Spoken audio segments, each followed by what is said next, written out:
I have in my hand here the Bible. Okay, this Bible is 200 years old. It's a German Bible, and I also have another Bible there that's almost 200 years old. But this one is the oldest one I have in my hand.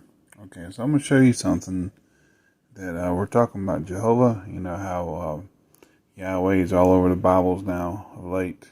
I'm going to show you something with the letter J, so be prepared. This is known as the second book of Moses, and this is chapter 6, verse 3.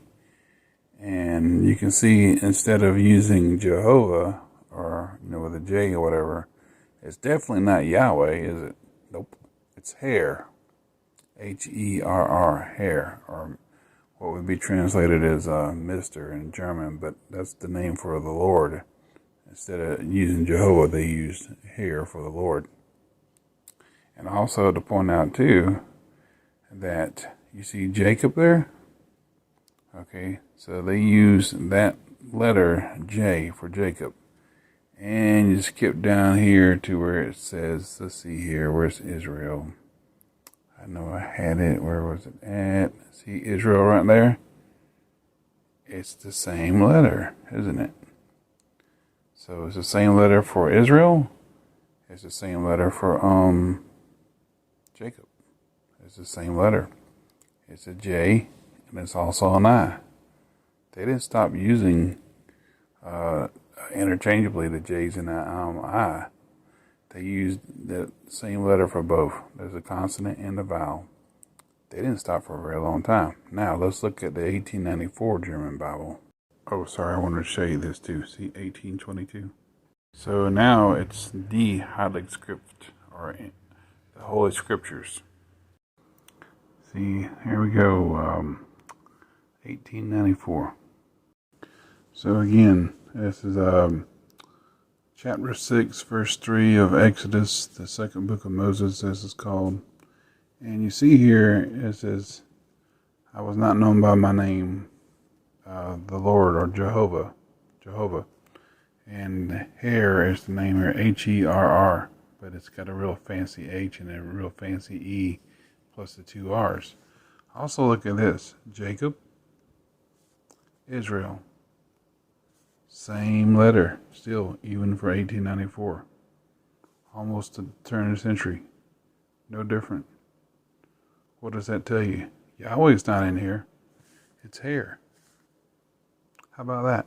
The following pages also show that the J fonts used in a 1525 edition of Tyndale's New Testament and a 1535 edition of Coverdale's New Testament.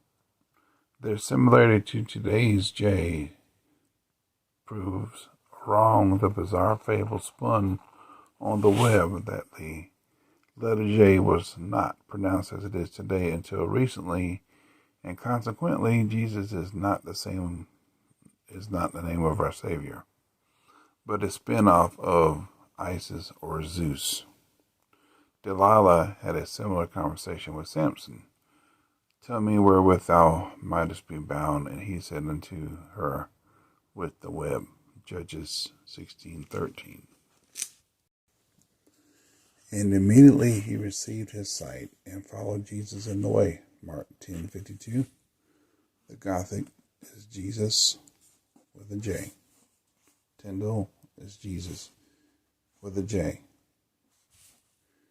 1526 to 1534. Bishops is an I looking, but it's pronounced J. King James Version is a J. NASB, Jehovah's Witness, Catholic versions, and all the rest omitted. But you can see in his book here, in this version, there's a J, there's a J, there's a J. And I also showed that in the German Bibles from last night.